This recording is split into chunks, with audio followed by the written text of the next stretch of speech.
नमस्कार मित्रों, health fact विजी में आपका स्वागत है। आज का ये वीडियो बहुत ही इम्पोर्टेंट टॉपिक पे है। मित्रों, जैसा आप जानते होंगे कि थायराइड की समस्या आज के समय काफ़ी कॉमन होती जा रही है। काफ़ी सारे लोगों को थायराइड से होने वाली परेशानी का सामना करना पड़ता है। अगर महिलाओं की बात करें खासकर, तो पुरुषों के मुकाबले 10 टाइम ज़्यादा जो है थायराइड होने की संभावना महिलाओं में होती है। ऐसी जो है डाटा बताती है, स्टडी बताती है। इसके कई कारण होते हैं, कई तरह के हार्मोनल इम्बैलेंस होती है, कई दूसरे कारण होते हैं।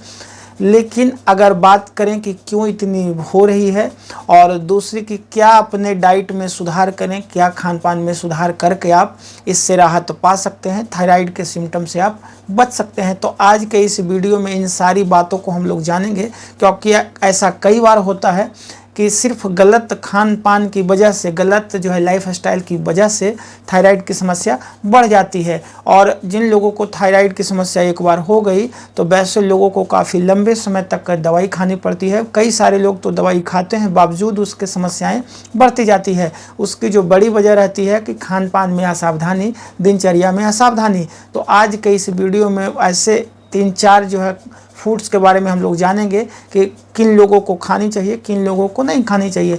इसमें भी थोड़ी ध्यान देने लायक बात ये रहती है कि थायराइड भी 2 तरह का होता है, एक हाइपोथायरॉयडिज्म और एक हाइपरथायरॉयडिज्म। जैसा कि पहले के वीडियो में इस बात की चर्चा हुई थी कि थायराइड 2 तरह का होता है, एक हाइपोथायरॉयडिज्म, एक हाइपरथायरॉयडिज्म। तो खान पान में भी थोड़ी अलग अलग सावधानी बरतनी चाहिए, क्योंकि जिन्हें हाइपोथायरॉयडिज्म है उन्हें कुछ चीज़ें मना रहेगी और जिन्हें हाइपरथायरॉयडिज्म है वही फूड्स उनके लिए उपयोगी रहेगी। मित्रों, ये थायराइड की समस्या 2 तरह की होती है, एक हाइपोथायरॉयडिज्म, एक हाइपरथायरॉयडिज्म। हाइपोथायरॉयडिज्म वैसे लोग जिन्हें शरीर में जो है हार्मोन की मात्रा ब्रेन जो है वो ज़्यादा बनाती है। जैसा आप जानते होंगे कि थायराइड ग्लैंड हमारे जो गले के ठीक बीचों बीच जो इन फ्रंट ऑफ नेक होती है, ये बटरफ्लाई शेप में होती है। इसका मुख्य काम होता है मित्रों कि बॉडी में जो है ये हार्मोन का निर्माण करता है, प्रोडक्शन करता है।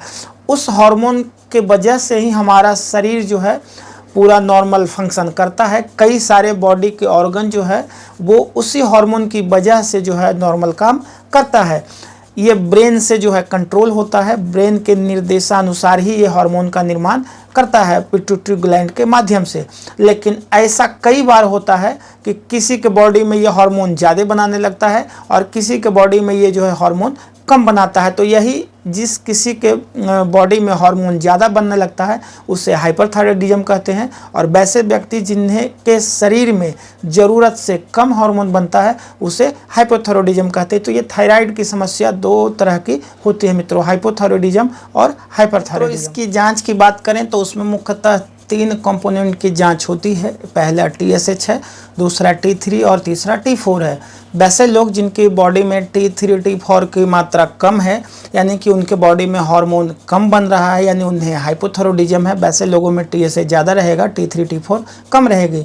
और T3 T4 की मात्रा ज़्यादा है और TSH की मात्रा कम है, यानी कि वैसे लोगों में जो है बॉडी में हार्मोन की मात्रा ज़्यादा हो रही, यानी वैसे लोगों को हाइपरथायरॉयडिज्म होगी। तो ये इसके जो है जांच है। अगर इसके नॉर्मल रेंज की बात करें तो T3 80 से 220 Ng पर डेसीलीटर है, वहीं T4 की बात करें तो 5 to 12 है, और TSH की बात करें नॉर्मल रेंज तो 0.4 से 4 है। तो ये इसकी नॉर्मल रेंज मानी गई है। तो जांच में अगर इस तरह की आती है आपको हाइपोथायरॉयडिज्म, हाइपरथायरॉयडिज्म, तो इससे आप समझ सकते हैं। प्रमुख लक्षण की बात करें तो अचानक से वजन बढ़ना या अचानक से वजन कम होना, ये इसके प्रमुख लक्षण हैं। कई लोगों के बाल झड़ने लगते हैं, निकलने लगते हैं, ये भी इसका प्रमुख लक्षण है। कंसंट्रेशन की कमी यानी एकाग्रता की कमी होती है। उसके साथ साथ स्ट्रेस, एंजाइटी जैसी चीज़ें भी लोगों को बढ़ने लगती है, तनाव जैसी चीज़ें महसूस होती है। उसके साथ साथ अगर महिलाओं की बात करें तो इनफर्टिलिटी की भी समस्या इसकी वजह से हो सकती है, क्योंकि जो है अगर ये हार्मोन इम्बैलेंस होगा तो रिप्रोडक्टिव सिस्टम पे भी असर डालता है, तो इनफर्टिलिटी की समस्या भी बढ़ती है। उसके साथ साथ इसका असर आपके जो है liver function, kidney function, overall reproductive system, उसके साथ साथ आपका जैसा ऑलरेडी हम लोग बात कर चुके हैं वज़न घटना या बढ़ना।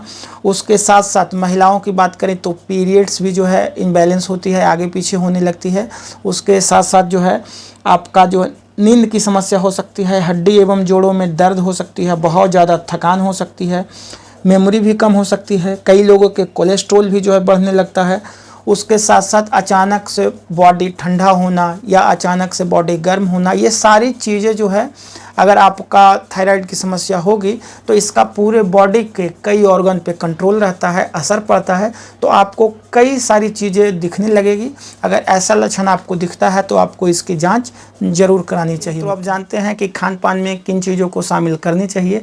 तो सबसे पहले हाइपोथायरॉयडिज्म वाले की बात करते हैं, जिन्हें हाइपोथायरॉयडिज्म की समस्या यानी जिनकी बॉडी में हार्मोन की निर्माण कम होता है, प्रोडक्शन कम होता है, वैसे लोगों को क्या डाइट में शामिल करनी चाहिए। तो सबसे पहले आयोडीन रिच फूड्स उन्हें अपने खाने में जो है ज़रूर शामिल करनी चाहिए। उसमें आयोडीन, नमक के साथ साथ और भी कई दूसरी चीज़ें हैं, कई तरह की मछली में जो है आयोडीन की मात्रा अच्छी होती है। आप डेयरी प्रोडक्ट्स भी आप ले सकते हैं, उसमें भी काफ़ी अच्छी मात्रा में जो है आयोडीन होती है। उसके साथ साथ सेलेनियम रिच फूड्स आप शामिल करें, ये आपके लिए काफ़ी बेनिफिशियल रहेगा। कई तरह के नट्स हैं, मछली है, अंडे हैं, उसमें काफ़ी अच्छी मात्रा में सेलेनियम होती है। आप जिंक फूड भी शामिल करें, जिंक का जो है बहुत अच्छा रोल है। ये ओवरऑल आपकी इम्यूनिटी को बूस्ट करेगा, आपको जो कमज़ोरी, थकान, चक्कर जैसी चीज़ें हैं उसे ये बेहतर बनाएगा। आपके बॉडी के जो ऑर्गन है उसे नॉर्मल रूप से काम करने में यह काफ़ी मदद करता है। तो जिंक रिच फूड्स की अगर बात करें तो उसमें आप चिकन, मटन या फिर मेवे आप ले सकते हैं। उसके साथ साथ और भी कई साग सब्जी में काफ़ी अच्छी मात्रा में जिंक होती है, या फिर जिंक की सप्लीमेंट्स भी आप ले सकते हैं। तो जिंक रिच फूड्स आप ज़रूर शामिल करें। विटामिन डी भी काफ़ी ज़रूरी है, जिन्हें हाइपोथायरॉयडिज्म की समस्या है तो विटामिन डी का आप सेवन करें। वैसे तो आप धूप में खुले बदन थोड़ी देर रहेंगे तो भी विटामिन डी की कमी दूर हो जाएगी। उसके साथ साथ कई तरह की डाइट्स में भी काफ़ी अच्छी मात्रा में विटामिन डी रहती है, उससे भी आप शामिल कर सकते हैं। जैसे कई तरह का डेयरी प्रोडक्ट है, आप फैटी मछली ले सकते हैं, आप मशरूम ले सकते हैं, आप अंडे खा सकते हैं। इन सारी चीज़ों में भी विटामिन डी की मात्रा काफ़ी अच्छी होती है। उसके साथ साथ आप बात करें तो वैसे चीज़ जिसमें एंटीऑक्सीडेंट की मात्रा काफ़ी अच्छी रहती है, वैसे चीज़ को आपको खानी चाहिए। जैसे आपका टमाटर है, उसमें लाइकोपीन काफ़ी अच्छी मात्रा में होती है, वो भी ज़बरदस्त एंटीऑक्सीडेंट है, उसे भी आप ले सकते हैं। कई तरह की बेरीज ले सकते हैं, हरी पत्तेदार साग सब्जी खा सकते हैं, नट्स, बीज है, या फिर जो खट्टे फल है उसमें भी काफ़ी अच्छी मात्रा में विटामिन सी होती है, एंटीऑक्सीडेंट होती है। तो इन सारी चीज़ों को आप लेके आपको जो हाइपोथायरॉयडिज्म की समस्या है उसे दूर कर सकते हैं। इन चीज़ों को शामिल करने के बाद आपको काफ़ी अच्छा महसूस होगा। मित्रों, अब जानते हैं कि जिन्हें हाइपरथायरॉयडिज्म की समस्या यानी जिनकी बॉडी में हार्मोन की मात्रा ज़्यादा बन रही है, ज़्यादा प्रोडक्शन हो रही है, वैसे लोगों को क्या अपने डाइट में शामिल करनी चाहिए। तो वैसे लोगों को सबसे पहले जो है गोइट्रोजन रिच फूड्स यानी कि आप ब्रोकली खाएँ, केला खाएँ, गोभी खाएँ, सोया प्रोडक्ट लें, पालक लें। इन सारी चीज़ों से आपका जो हाइपरथायरॉयडिज्म की समस्या है वो कंट्रोल होगी। उसके साथ साथ आपको omega 3 fatty acid rich foods भी खानी चाहिए। ये आपकी सूजन को कम करने में मदद करेगा, स्वेलिंग कम करेगा। अगर बात करें तो फैटी मछली, अखरोट है, चिया सीड्स है, इन सारी चीज़ों में जो है काफ़ी अच्छी मात्रा में ओमेगा 3 फैटी एसिड होती है। कई तरह की मछली आप ले सकते हैं, ड्राई फ्रूट्स ले सकते हैं, उसमें बहुत अच्छी मात्रा में जो है ओमेगा 3 फैटी एसिड होती है। उसके साथ साथ आपको विटामिन डी रिच फूड्स भी लेनी चाहिए। विटामिन डी के लिए आप भी धूप का सेवन कर सकते हैं खाली बदन। उसके साथ साथ कई तरह की साग सब्जी में भी काफ़ी अच्छी मात्रा में विटामिन डी होती है, उसे आप ले सकते हैं। आपको भी एंटीऑक्सीडेंट रिच फूड्स लेनी चाहिए। खट्टे फल है, टमाटर है, कई तरह की साग सब्जी है, उसे भी आप ले सकते हैं, क्योंकि बदन में फुर्ती के लिए आपका विटामिन डी एंटीऑक्सीडेंट होना बहुत ज़रूरी है। उसके साथ साथ आप आयोडीन रिच फूड्स आपको लेनी चाहिए। तो ये 3-4 चीज़ें आपको ध्यान रखनी है कि अगर आपको थायराइड है, चाहे आपको हाइपोथायरॉयडिज्म हो या हाइपरथायरॉयडिज्म हो, तो आपको एंटीऑक्सीडेंट काफ़ी अच्छी मात्रा में लेनी चाहिए। विटामिन डी की कमी बॉडी में नहीं होनी चाहिए। ओमेगा 3 फैटी एसिड आपको काफ़ी अच्छी मात्रा में चाहिए। उसके साथ साथ आयोडीन रिच फूड्स आपको लेनी चाहिए। ये 4 चीज़ अगर आप अपने डाइट में शामिल करते हैं तो थायराइड की जो समस्या बढ़ती है, उसके सिम्टम बढ़ते हैं, उसकी वजह से कमज़ोरी, थकान, चक्कर, बालों का निकलना, स्किन का जो है स्लो होना, उसके साथ साथ आपके जो है ओवरऑल वज़न का बढ़ना, वज़न का कम होना, ये सारी चीज़ें इन चीज़ों से खाने से आप कंट्रोल कर सकते हैं। उसके साथ साथ आप नींद अच्छी लें, 30 मिनट का एक्सरसाइज आप कर सकते हैं। इन सारी चीज़ों को करके आप थायराइड की समस्या को जो है सही कर सकते हैं। तो तो मित्रों आज का ये वीडियो अच्छा लगा तो लाइक ज़रूर करें और अभी तक आपने चैनल सब्सक्राइब नहीं किया है तो उसे भी कर लें मित्रों।